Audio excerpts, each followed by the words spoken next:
bagaimana kemudian Pengadilan Negeri Tangerang yang dikuatkan oleh putusan Mahkamah Agung tahun 2018 itu menyatakan bahwa appraisal yang memberikan penilaian terhadap harga tanah itu berbeda-beda nilainya dan berbeda-beda kesimpulan siapa pemiliknya dengan fakta yang ada di lapangan. Dan karena itu pengadilan dalam putusannya mewajibkan appraisal bertanggung jawab atas penilaian yang dibuatnya yang penilaian itu salah. Dan kerap kali pemerintah itu karena berdasarkan ketentuan perundang-undangan, kita percaya saja pada appraisal yang bersertifikat dan legal secara hukum, padahal kerja-kerja appraisal juga sebagaimana jurisprudensi ini itu kerap kali juga bermasalah. Ini bagian terakhir dari presentasi saya. Karena itu kita perlu menghadirkan kepastian hukum dalam pembangunan infrastruktur khususnya dalam konteks pertanahan. Kita tahu berbagai macam peraturan perundang-undangan kita mulai pada level konstitusi, pasal 1 ayat 3 menegaskan negara Indonesia adalah negara hukum, pasal 33 sangat jelas menyinggung tentang bagaimana fungsi penguasaan negara dalam konteks bumi, air, dan kekayaan lainnya. Dan dalam konteks penguasaan negara itu kita tahu bahwa Mahkamah Konstitusi telah mengeluarkan satu putusan yang menyatakan bahwa hak menguasai negara atas cabang-cabang produksi penting dan sumber kekayaan alam itu setidaknya terdiri atas 5 hak. Yang pertama adalah mengadakan kebijakan negara sebagai bilit, yang kedua kemudian tindakan pengurusan, bestuurdag, kemudian pengaturan, regelendag, kemudian pengelolaannya, beheersdag, dan pengawasan itu sendiri. Karena itu negara dalam fungsi-fungsi ini tentu bisa melaksanakan berbagai hal terkait dengan persoalan itu.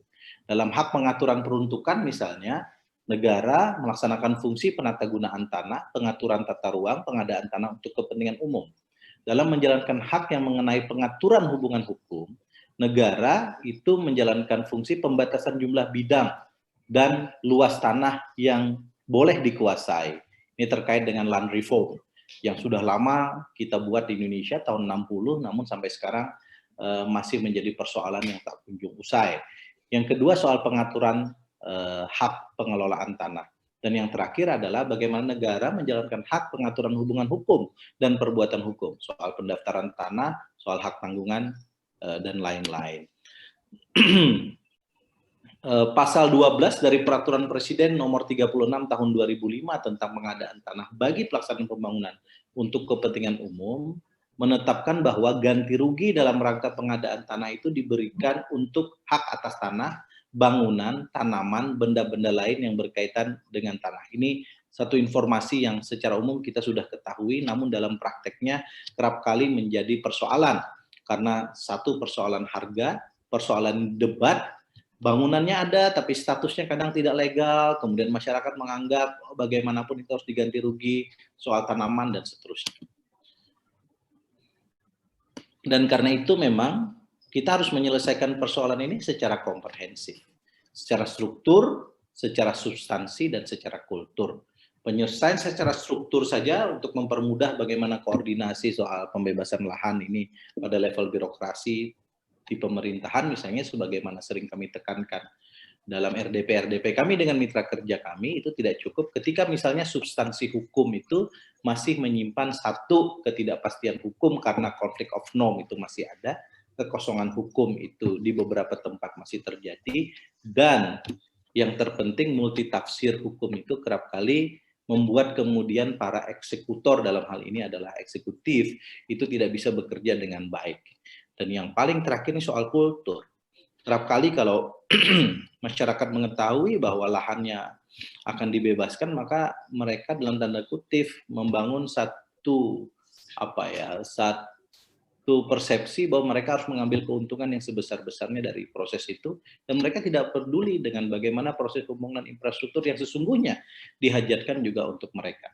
Nah, karena itu proses perencanaan menjadi penting agar kemudian kita tidak ujuk-ujuk ingin membangun lalu kemudian kita berkutat pada pembebasan lahan. Di tingkat nasional, di tingkat pusat, pemerintahan pusat sebetulnya jauh lebih baik. Pembebasan lahan biasanya lebih firm dulu baru kemudian direncanakan pembangunan infrastruktur. Di tingkat pemerintah provinsi dan kabupaten kota, sebagaimana pengamatan kami, mereka kerap kali membebaskan lahan itu 1 tahun anggaran dengan keinginan mereka untuk membangun infrastruktur. Dan karena itu kerap kali proyek-proyek pembangunan infrastruktur di daerah itu tidak terlaksana karena memang tidak dirancang dan tidak dilaksanakan proses perencanaannya dengan baik.